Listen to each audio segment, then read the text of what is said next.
시카고에 있는 윌로우 크릭 교회 빌 하이베스 목사님이 주일 예배를 마친 뒤에 성도들과 인사를 나누고 있었습니다.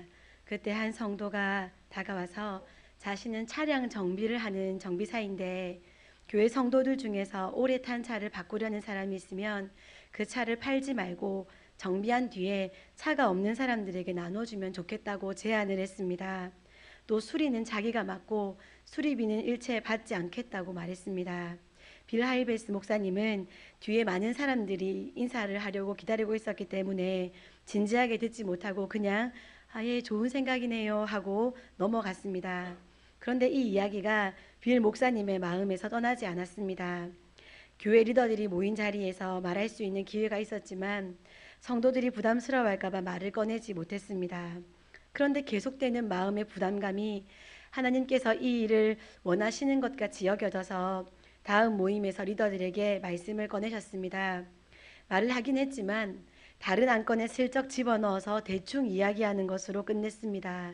그런데 이 이야기를 들은 리더들이 의외로 아주 진지하게 논의하기 시작했고 교회에 광고가 나간 뒤에 성도들이 가져온 차들은 수리를 거쳐서 어려운 형편에 있는 성도들에게 보내졌습니다. 자신의 생각에는 탐탁지 않고 순종하기 어려졌지만 순종했을 때 놀라운 결과가 나타나게 되었습니다. 오늘 읽은 본문의 배경이 되는 니느웨는 오늘날의 니네베라는 곳으로 지금의 이라크 땅 북쪽에 위치한 시리아와 터키의 접경 지역의 땅입니다.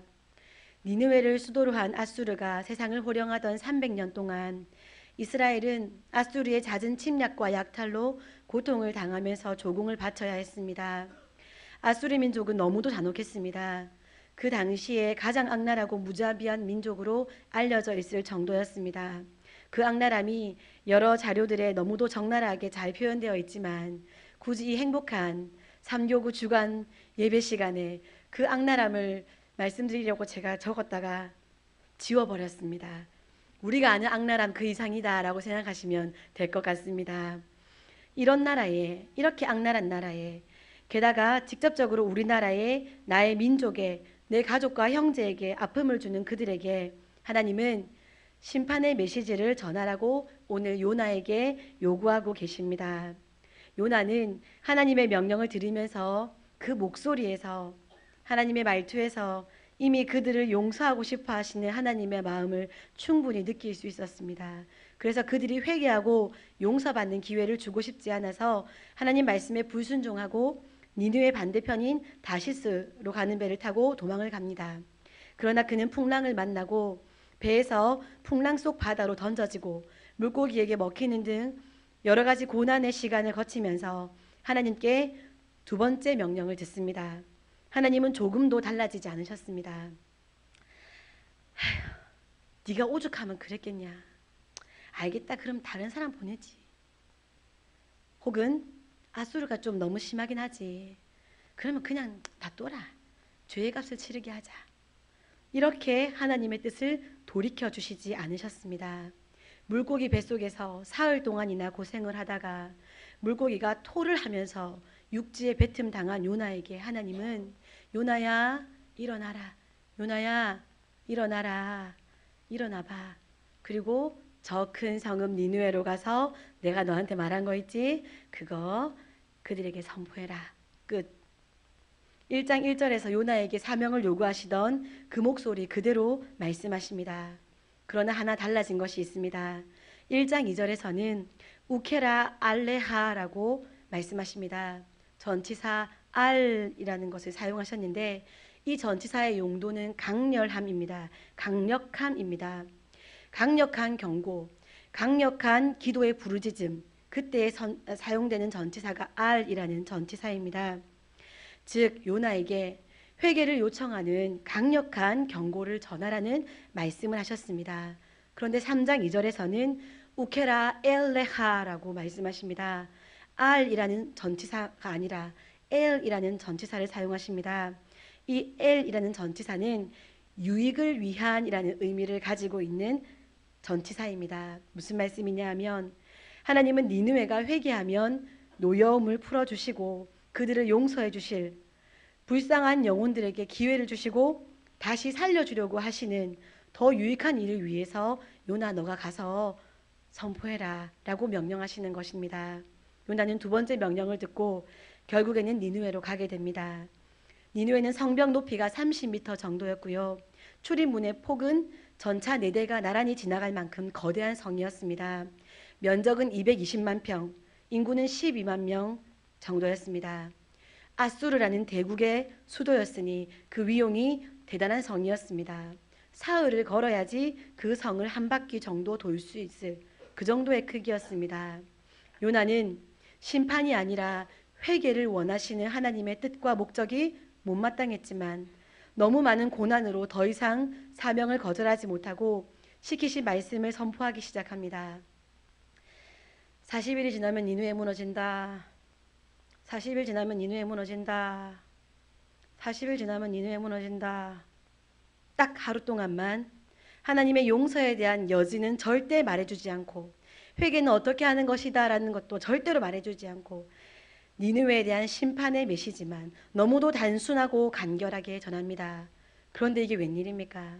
마음도 없고 사랑도 없고 테크닉도 없고 내용도 없는 선지자의 말씀에 니느웨가 범국가적으로 회개운동을 벌입니다. 5절 백성들 사이에서 자발적인 회개운동이 일어났습니다. 6절 왕이 스스로 겸비하여서 회개합니다. 7절 니느웨 전체에 조서를 내려서 사람과 짐승 모두 금식하며 회개하도록 명령합니다. 그들은 선지자의 외침을 거부하거나 탄압하지 않았습니다. 우리가 매주 수요일에 출애굽기 강해를 들을 때 모세와 아론에게 대항하고 고집부리는 애굽의 바로왕의 이야기와 너무 대조되는 상황입니다. 그들은 겸손하게 자신의 죄를 인정하고 선지자에게서 선포되는 말씀을 받아들입니다. 백성으로부터 시작되어서 왕과 나라 전체, 그 나라의 짐승들까지도 요나 선지자의 입에서 나오는 하나님의 말씀을 믿었고 믿을 뿐 아니라 금식을 선포합니다. 이들은 이방인임에도 입술로만 회개한 것이 아니라 금식을 하고 의복을 바꿔 입는 등 처절한 참회와 진정한 회개를 했습니다. 오늘 이 본문의 메시지를 통해서 몇 가지로 은혜를 나누고 싶습니다. 첫 번째로 순종에 대한 말씀을 나누려고 합니다. 순종과 불순종 사이에 중간지대는 없습니다. 99%는 순종했는데 1%만 불순종했다. 그럴 수는 없습니다. 하나님은 사울 왕을 꾸짖는 사무엘 선지자의 말씀을 통해서 자신이 가장 좋아하는 것이 순종이다라고 분명하게 말씀하십니다. 하물며 자신께서 그래도 구체적으로 성경 여러 권에서 알려주신 제사의 방법과 태도, 순서, 그렇게 정성껏 알려주신 그 제사보다도 순종하는 것, 하나님의 말씀을 듣는 것을 원하시고 기뻐하신다고 말씀하십니다. 순종이 무엇입니까? 순종은 즉시, 기꺼이, 온전히 나의 권위자를 따르는 것입니다. 겉모습만이 아니라 내 감정과 생각과 의지까지 굽히는 것입니다. 첫 번째로 즉시 순종해야 합니다. 더디게 순종하는 것은 실제로는 순종하는 것이 아닙니다. 하나님으로부터 시작된 모든 권위자의 말씀에 즉시 순종하는 것이 권위자의 기쁨이 됩니다. 즉시 순종할 때 자신이 얻을 수 있는 열매 중에 가장 풍성한 열매를 누릴 수 있게 됩니다. 두 번째로 기꺼이 순종해야 합니다. 투덜대거나 염려하면서 겁이 나서 순종하는 것도 사실은 순종이 아닙니다. 내 의지를 들여서 순종해야 합니다. 권위자와 내 마음이 하나 되어서 순종할 때 기꺼이 순종할 수 있습니다. 세 번째로 온전히 순종해야 됩니다. 맡겨진 일은 온전히 끝내야 합니다. 예수님께서도 다 이루었다 하시고 숨을 거두셨습니다. 사도 바울께서도 달려갈 길을 마쳤다라고 말씀하십니다. 네 번째로 기대 이상으로 순종해야 합니다. 권위자가 말씀하지 않은 것까지 할 때 정말 아름다운 순종이 됩니다. 내 마음과 뜻과 의지가 권위자와 일치되어 있다면 권위자가 굳이 요구하지 않아도 하게 됩니다. 예수님께서는 마태복음에서 오리를 같이 가자 하면 십리를 가주라고 명령하셨습니다. 누가는 바울 사도를 오랫동안 섬겼는데 바울 사도가 숨을 거두는 그 마지막 순간까지도 바울 사도 곁에서 바울 사도를 섬겼습니다. 다섯 번째, 설령 하나님을 제외하고, 하나님은 그럴 수 없기 때문에 하나님을 제외하고 권위를 가진 사람이 그릇된 명령을 할 때에는 그 권위자의 권위를 무시하면서 반항하거나 고집부리는 태도로 나아가는 것이 아니라 다니엘이 환관장을 대한 태도를 생각하면서 지혜로운 호소를 할 수 있도록 하나님께 영적 깊이와 분별력을 구하고 동시에 상대를 대하는 태도의 지혜로움을 구해서 권위자에게 겸손한 태도로 호소하여 하나님의 의를 이루어야 합니다. 인도 코끼리는 맡은 일을 끝마치려고 모든 근육에 힘을 주어서 육중한 몸을 움직입니다. 주인을 중심으로 일합니다.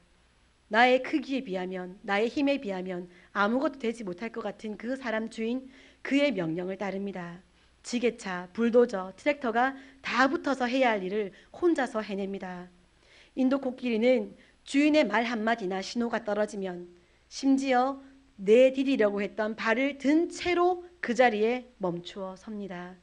자신의 한 주인에게만 순종하고 주인 이외의 누구의 명령도 따르지 않습니다. 피조물을 통해서 배울 것이 있습니다. 하나님께서 직접 말씀하시면 순종하겠습니다. 라는 마음을 저 스스로도 가져본 적이 있고 그런 말씀을 하시거나 그런 마음을 가진 분들도 대해 보았습니다. 그러나 하나님은 수많은 말씀들을 통해서 마가복음 12장, 민수기 12장, 로마서 13장, 에베소서 6장 이런 말씀들을 통해서 권위자에게 순종하라고 말씀하시면서 그 순종의 모습에서 하나님을 향한 순종을 보신다고 하십니다. 동시에 하나님의 일하심을 향한 절대적인 믿음을 너가 가지고 있는 것을 내가 본다라고 말씀하십니다. 요나와 같이 이왕에 하나님의 뜻대로 살 수밖에 없는 인생이 우리들인데 또 마찬가지로 요나와 같이 불순종으로 아버지 하나님 속상하게 하는 자녀가 아니라 즉시 기꺼이 온전히 기대 이상으로 순종하는 우리 새빛교회 성도님들이 되셨으면 좋겠습니다. 두 번째로 은혜를 나누고 싶은 것은 부족함과 은혜입니다. 요나 선지자는 너무도 부족했습니다. 누가 보아도 부족합니다. 먼저는 하나님의 마음을 너무도 안 닮았습니다. 하나님은 사람이 멸망하는 것을 기뻐하지 않으십니다. 창조주 앞에 얼마나 무례한 사람인가, 얼마나 악한 사람인가, 얼마나 이기적인 사람인가, 얼마나 무지한 자인가, 이런 것들이 이유가 된다 할지라도 하나님은 사람이 멸망을 당함을 기뻐하지 않으십니다. 아담과 하와가 선악을 알게 하는 나무의 열매를 먹었을 때도 하나님은 화가 나신 것이 아니라 안타까워하셨습니다. 하나님은 영혼을 귀하게 여기셔서 아들 예수를 이 땅에 보내시기까지 하는 그냥 존재 자체가 사랑이신 분입니다. 똑같지는 못하더라도 닮아야 할 텐데 니느웨를 향한 요나의 마음은 사랑이나 안타까움 전혀 없는 것을 볼 수 있습니다. 그리고 요나는 사명의식조차도 없습니다. 마음이 없어도, 사랑의 마음이 없어도 하나님께서 선지자로 세우신 것 때문에라도 내가 그냥 선지자로 세움 받았으니까 전할 건 전해야지, 그런 마음이 들 텐데 절대로 회개할 여지를 주지 않기 위해서 그냥 한마디 심판만 전할 뿐이었습니다. 정말 부족하지요.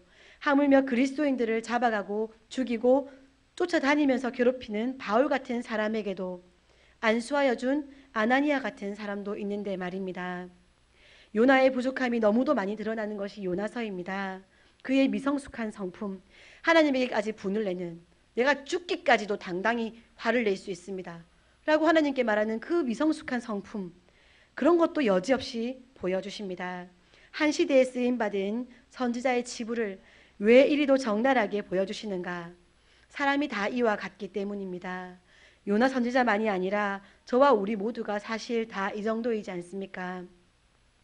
그럼에도 하나님은 이런 자의 영혼 없는 선포를 통해서도 12만여 명의 백성을 구원하십니다.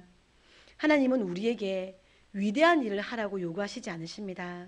에덴 동산에서 하나님은 동산 중앙에 있는 나무 한 그루, 그것만 먹지 말라고 하셨습니다. 모든 것을 다 누리되 그 한 가지만 순종하면 됩니다. 사실 그것은 힘들고 어려운 일이 아닙니다. 의학 지식이 전혀 없는 우리에게 하나님이 죽어가는 사람을 수술해서 살려내라고 요구하시지 않으십니다. 그냥 영원한 생명을 누릴 수 있도록 복음, 예수 그리스도를 전하라고만 하십니다. 그를 데려다가 이 자리에 딱 앉혀놔야지 네가 내 말에 순종한 것이다 라고 말씀하시지 않으셨습니다. 우리가 그런 부담감을 가지고 말조차 꺼내지 않을 뿐입니다. 하나님께서 우리에게 변함없이 요구하시는 것은 큰일이 아니라 우리가 능히 감당할 수 있는 작은 일입니다. 호주 시드니의 작은 거리에서 40년간 거의 매일 사람들에게 선생님 오늘 밤 죽는다면 천국에 가실 확신이 있으십니까? 라고 물으면서 전도했던 사람이 있었습니다. 아주 오랫동안 전도를 했지만 아무런 열매를 맺지 못했습니다. 노인이 되어서 더 이상 전도를 못하게 된 어느 날 영국의 한 목사님이 찾아왔습니다. 이분은 호주에서 전도를 하셨고 영국의 목사님이 오셨습니다. 그래서 본인이 3년간 놀라운 일을 경험한 것을 그분에게 이야기해 주었습니다. 자신이 만났던 많은 나라의 사람들이 호주의 작은 거리에서 선생님 오늘 밤 죽는다면 천국에 가실 확신이 있으십니까? 라고 말하는 한 사람의 전도를 들은 후에 신경의 변화를 일으켜서 예수님을 영접했다는 간증이었습니다. 이 전도자의 이름이 프랭크 제너라는 분이고요. 그는 40년간 고작 2문장 외에는 복음을 전하지 못했습니다. 그러나 자신이 놀라운 열매를 맺었다는 것을 확인한 후에 몇 주 후 숨을 거두었습니다. 말씀 마무리하겠습니다. 사랑하는 새벽교회 성도 여러분, 요나가 하루 동안 전한 심판의 메시지를 듣고 니느웨 백성들이 회개하기 시작했습니다. 하나님은 이들의 진심 어린 회개의 소리를 들으시고 그들의 움직임을 보시고 그들의 회개의 열매를 받으시고 진노를 거두셨습니다. 메시지를 전하는 자는 부족했고 메시지의 내용도 빈약했습니다. 그러나 하나님의 말씀은 능력이 있습니다. 자격 미달의 요나임에도 하나님은 다시 기회를 주시고 긍휼을 베푸셨고 악독한 니느웨 백성에게도 다시 기회를 주시는 하나님은 사랑과 긍휼의 은혜의 하나님이십니다. 부족한 모든 조건이 오히려 하나님의 은혜로우심을 극적으로 보여주는 도구가 되었습니다. 2017년 한 해 동안의 우리의 삶을 돌아보면 너무도 분명히 알 수 있습니다. 내가 주님을 위해 한다고 했던 모든 것이 얼마나 부족했습니까? 처음 마음을 몇 달간도 지키지 못했습니다. 오히려 처음에는 주님 마음보다 내가 더 바빴고 내가 더 조급했고 내가 그래서 실수가 많았고 내가 지나쳤던 것이 얼마나 많았습니까? 얼마 후에는 맡은 것에 지쳤고 맡은 것이 무거웠고 부담스러웠고 어려웠고 버거웠습니다. 이제 한 해를 마무리하는 시점에서는 책임을 돌리고 떠넘기고 손가락질하면서 빠져나가기에 급급한 것이 우리들의 모습입니다.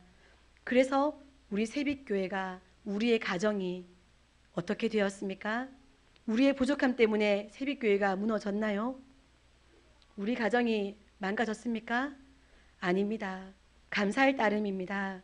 자녀들은 한 해 동안 너무도 사랑스럽게 신앙 안에서 잘 자라고 있고 우리의 가정은 배불리 먹고 쉼을 누리는 안식의 처소가 되어 있고 우리 교회는 많은 새가족들이 수료하였고 더욱 왕성해졌습니다.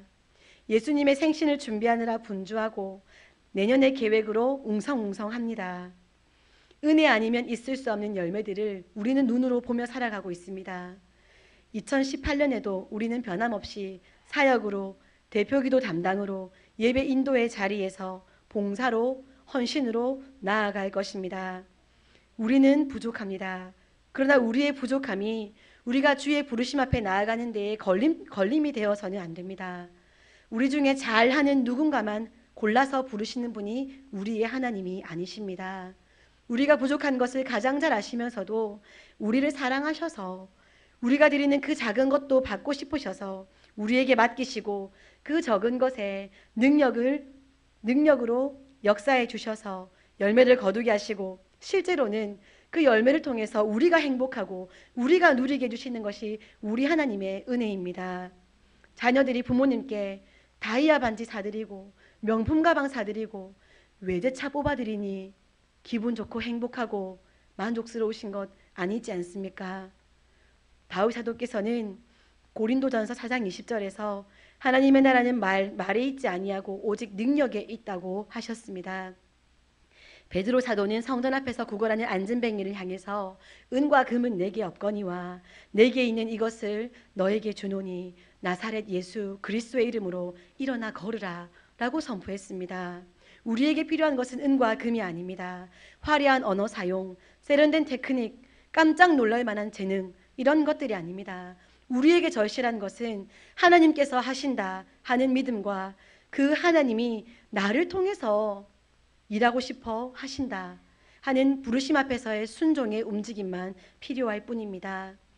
내 마음에 드는 수준과 방법으로, 조건으로, 형편으로 그렇게 순종하는 것은 순종이 아닙니다.